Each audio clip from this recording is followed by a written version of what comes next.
Bienvenidos a la lectura orante con las Sagradas Escrituras. En este día la iglesia celebra la fiesta de San Juan Evangelista. Nos alegramos, seguimos en esta octava de Navidad con la fiesta del discípulo amado. Por eso hoy la iglesia nos invita a tomar el capítulo 20, versículos 2 al 8 del Evangelio según San Juan. Primer momento, lectura del texto. El primer día de la semana, María Magdalena echó a correr y fue donde estaba Simón Pedro y el otro discípulo a quien tanto quería Jesús. Y les dijo: se han llevado del sepulcro al Señor y no sabemos dónde lo han puesto. Salieron Pedro y el otro discípulo camino del sepulcro. Los dos corrían juntos, pero el otro discípulo corría más que Pedro. Se adelantó y llegó primero al sepulcro y asomándose vio las vendas en el suelo, pero no entró. Llegó también Simón Pedro detrás de él y entró en el sepulcro. Vio las vendas en el suelo y el sudario con que le habían cubierto la cabeza, no por el suelo con las vendas, sino enrollado en un sitio aparte. Entonces entró también el otro discípulo, el que había llegado primero al sepulcro, vio y creyó. Palabra del Señor. Gloria a ti, Señor Jesús. Pidámosle al Espíritu Santo que venga con su fuego, nos dé el entendimiento de esta celebración y de esta escritura que viene a darnos hoy el Señor. Digamos juntos: ven, Espíritu Santo, llena los corazones de tus fieles y enciende en ellos el fuego de tu amor. Envía tu Espíritu y todo será creado y renovarás la faz de la tierra. Ven, Espíritu Santo, y entra en nuestra vida, así como has tomado el corazón de Juan el puro. Regálanos hoy el entendimiento de estas santas escrituras. Amén. ¿Qué dice el texto? ¿Dónde están el contexto que se nos narra hoy? ¿Quiénes aparecen? ¿Hay una mujer? ¿Qué día de la semana? ¿Qué se nos está relatando en todo este acontecimiento narrado en el capítulo 20, versículos 2 al 8? Hay dos personajes, aparte de la mujer, que da una noticia. Los apóstoles van y van hacia dónde. ¿Cuáles son las actitudes que se van nombrando allí? ¿Qué constatan cuando van hacia un lugar? ¿Y cuál es la última síntesis que se nos da ahí en la narración de este día? Volvamos 2-3 veces a leer pausadamente el Evangelio, recomponemos con la memoria y miramos qué ha quedado en nuestro corazón después de esta lectura. Segundo momento, meditación. En este tiempo de la octava de Navidad, la iglesia siempre celebra, en estos 8 días que se celebran como un solo día de la gran solemnidad del nacimiento del Redentor, aparece, aparte de celebrar el martirio de Esteban, que ayer nos coincidió con Domingo con Sagrada Familia, hoy la iglesia en este día pues mira a Juan, a quien la tradición de la iglesia lo ha visto como el discípulo amado, aunque otros estudiosos han hecho propuestas quién es el discípulo amado. La iglesia siempre lo ha propuesto y está claro a través inclusive de algunos mensajes que Dios ha dado a místicas verdaderas, como Juan ha sido el puro de corazón, aquel que cuando lo vio lo reconoció y no dejó nunca de seguirlo. Y aparece para ello un relato que la iglesia nos da, el capítulo 20, que tiene que ver sobre la resurrección de Jesús.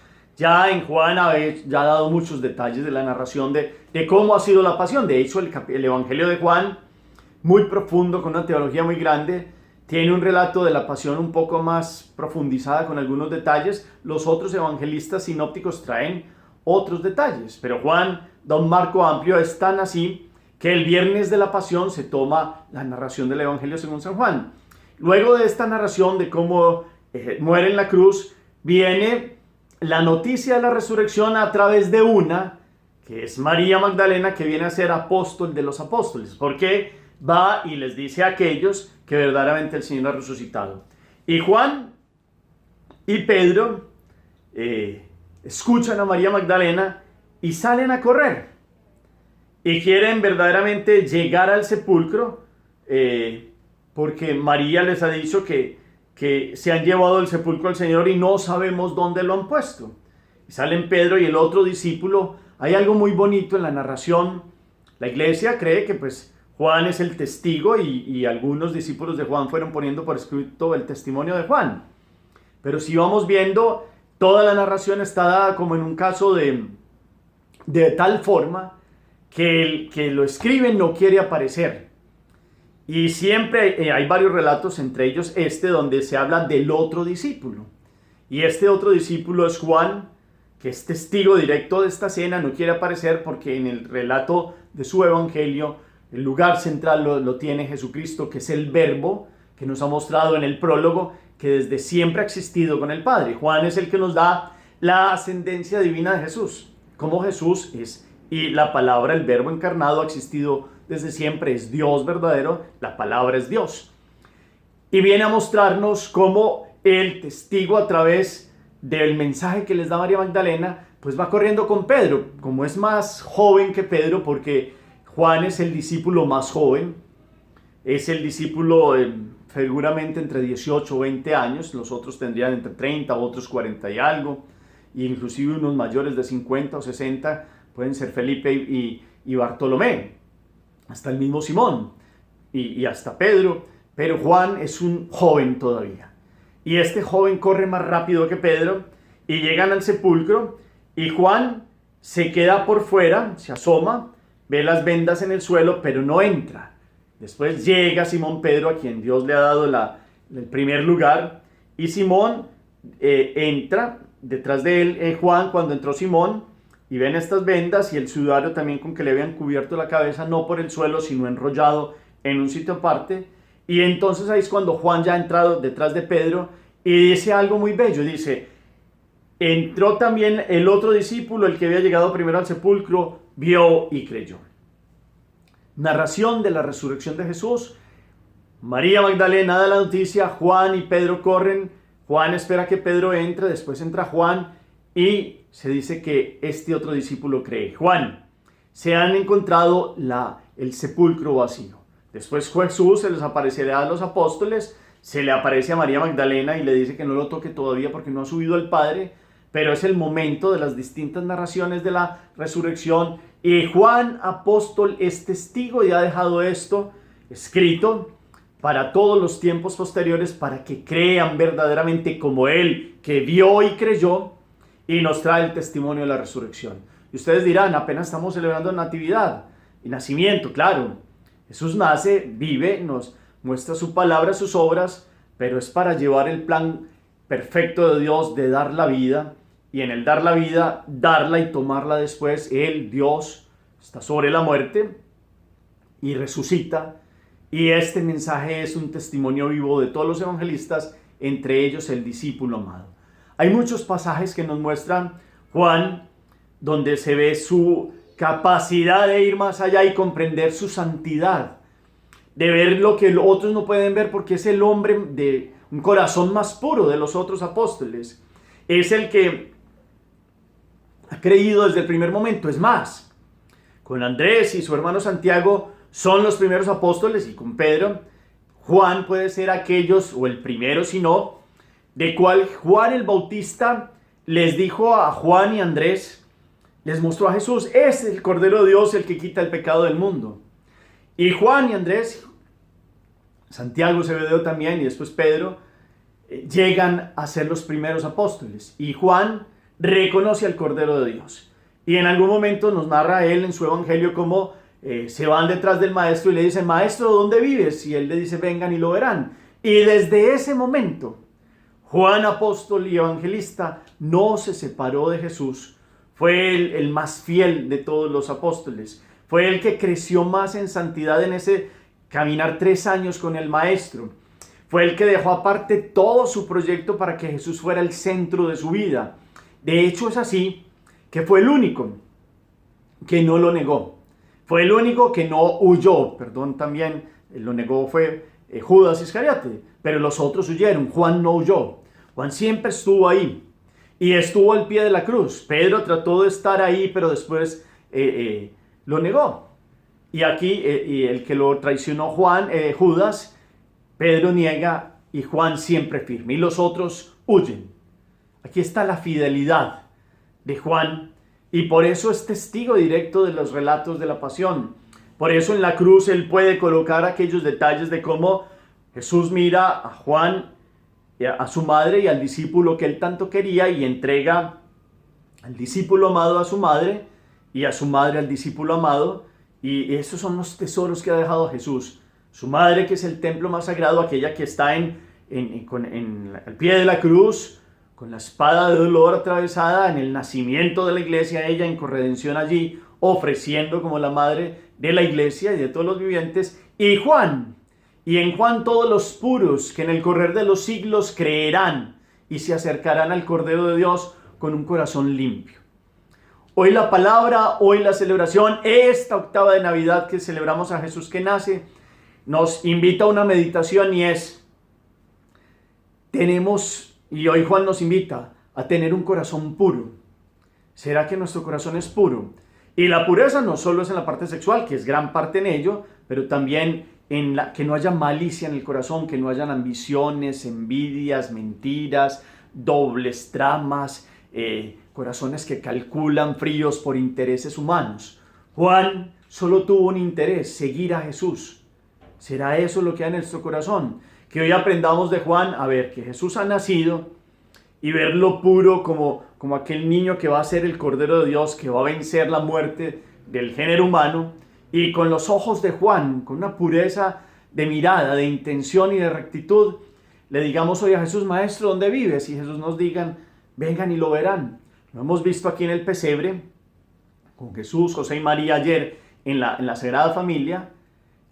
También lo vemos en esta época con el martirio de Esteban, que ha dado la vida por Jesús, pero hoy con la rectitud del corazón de Juan. Será tan grande Juan, imagínense ustedes, que Dios le entrega a su madre, que es el tesoro más grande.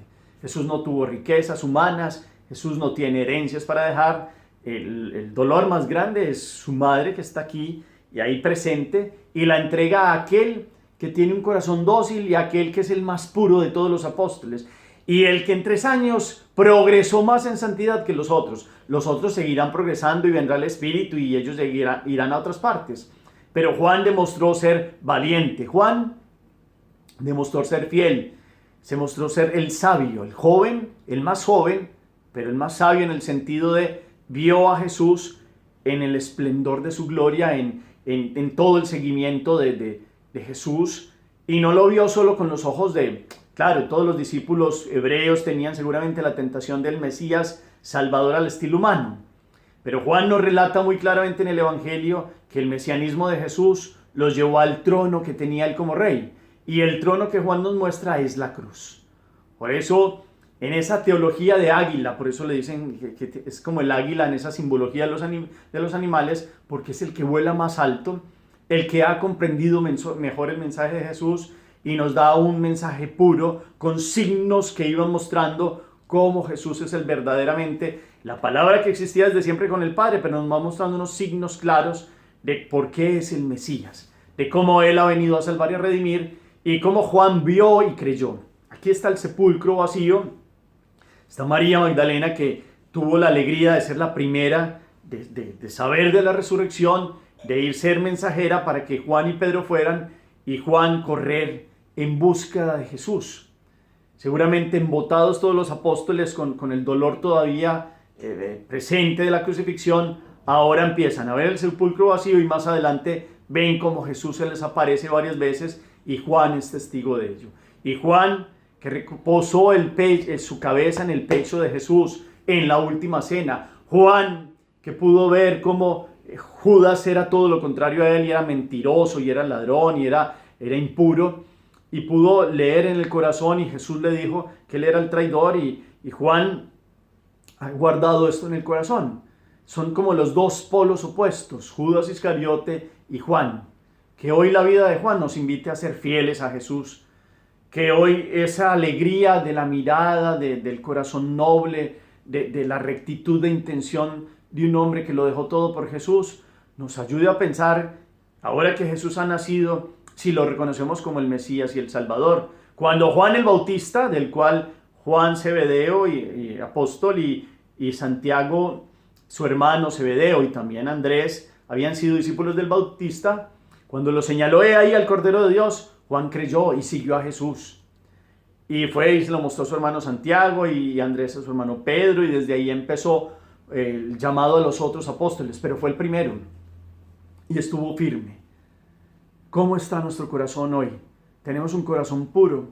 Esta Navidad nos ha servido para clamarle a Dios que cuando vemos a Jesús recién nacido nos dé ese corazón de niño. Dios quiso tener un corazón de niño y ha dicho que el reino de los cielos es de los niños. Juan tendría ahí 20 años, pero siempre conservó su corazón de niño. Juan era el apóstol que nunca se manchó con ningún tipo de error, inclusive ni de lujuria, ni de soberbia, ni de... Jesús por edad le llama la atención a él y a su hermano en algún momento, que los llama los hijos del trueno. Pero Juan, aparte de aquello, es el que siempre ha creído en Jesús, el que verdaderamente, siendo el más joven, fue modelo para los otros apóstoles. Y ha sido aquel que ha dejado todo un mensaje del Espíritu Santo en el Evangelio, en las cartas que se le atribuyen en el Apocalipsis. Ha dejado un testimonio de uno que vivió con él, vio a Jesús y da testimonio de lo que escribe. De hecho, el Evangelio termina diciendo eso. El que lo vio da testigua. Y él, que llegó al sepulcro, vio y creyó. Que ustedes y yo, en este tiempo de Navidad, veamos a Jesús recién nacido, veamos y creamos que verdaderamente Jesús es nuestro único Dios y Redentor. Que como Juan tomemos, le pidamos al Espíritu como esas alas de águila para profundizar en una teología, es decir, en un encuentro con Dios tan grande, que nos llenemos del amor, porque Juan es el apóstol que habla del amor. Nos muestra a Dios como Dios es amor. Definición sencilla, pero la más profunda. Y en sus cartas, que las vamos a empezar a leer ahorita, en estos días, vamos a ver toda esa profundidad de todo lo que Dios ha amado al mundo. De hecho, el capítulo 3 de su Evangelio dice: tanto amó Dios al mundo que le entregó a su Hijo único para que el mundo tenga vida, para que no perezca. Y la alegría es aquellos que creen y que aman y se dejan transformar en el amor. Juan da testimonio de ello, pero primero con su vida. ¿Será que ustedes y yo nos hemos dejado transformar en el amor? Hoy Juan nos muestra el amor. Él lo muestra en la cruz. Y el relato es por la cruz a la resurrección. Aquí estamos viendo el sepulcro vacío. Pero también lo vemos en el pesebre. Y Juan nos lo muestra como el Verbo existía desde siempre con el Padre. Y existe siempre. Que hoy Juan nos pueda mostrar siempre a Jesús. Que nunca quitemos nuestra mirada de Jesús como Él nunca la quitó. Que nuestro corazón se purifique a tal nivel que con un corazón de niño como el de Juan podamos ver a Jesús recién nacido y podamos permitir tener un encuentro con Jesús. Podamos reposar como Juan, es la cabeza en el corazón de Jesús, y sentirnos protegidos, amados y redimidos. Amén. Hagamos oración. Bendito sea, Señor, por esta celebración del apóstol y evangelista Juan, que en su pureza y en su fe podamos hoy nosotros creer en este tiempo de Navidad, que con su testimonio, aquel que fue y corrió al sepulcro vacío tras el anuncio de la Magdalena y vio y creyó, que nosotros con él creamos y nunca miremos hacia atrás y siempre caminemos con Jesús, y que como él podamos ser firmes y valientes, así como él nunca lo abandonó ni siquiera en la cruz. Así como estuvo con María al pie de la cruz, nosotros como Juan podamos estar hoy al pie tuyo. Hoy, en el pie del pesebre, y siempre, y cuando celebramos la Pascua, al pie de la cruz, para que miremos que en este trono donde has dado la vida, verdaderamente te seguimos con todo el corazón. Que como María, que se ha entregado a Juan a María, nosotros aprendamos también del discípulo amado a ir a ti a través de la Santísima Virgen María, que así como Juan la ha cuidado y la ha amado como un hijo, nosotros seamos hijos de María y te sigamos con un corazón noble y puro, que seamos dignos de recostar nuestra cabeza en tu pecho como Juan, y que te sigamos siempre sin mirar hacia atrás, con valentía como él, con pureza de corazón y con rectitud de intención. Amén. Cuarto momento, la acción. ¿Qué tengo que hacer en mi vida para que el ejemplo de Juan llegue a mí, a cada uno de nosotros? Y los invito para que, imitando a Juan, le clamemos a Dios todos los días: oh Dios, crea en mí un corazón puro, renuévame por dentro con espíritu firme, como dice el Salmo 50.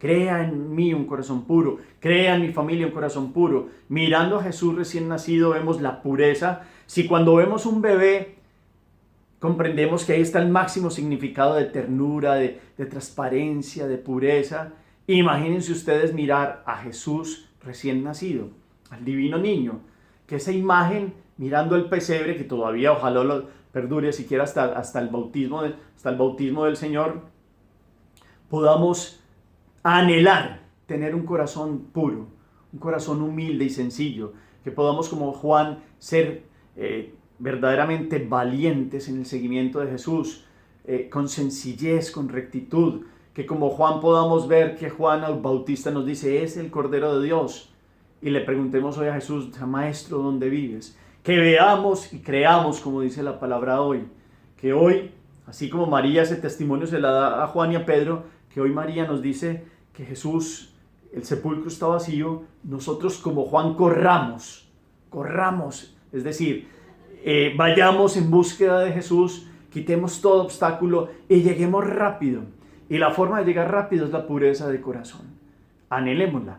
¿Qué hay que hacer en esta acción para poder tener pureza de corazón? Gracias por los comentarios que ponen todos los días en el chat. El Señor los bendiga en el nombre del Padre, y del Hijo y del Espíritu Santo. Amén. Feliz día para todos.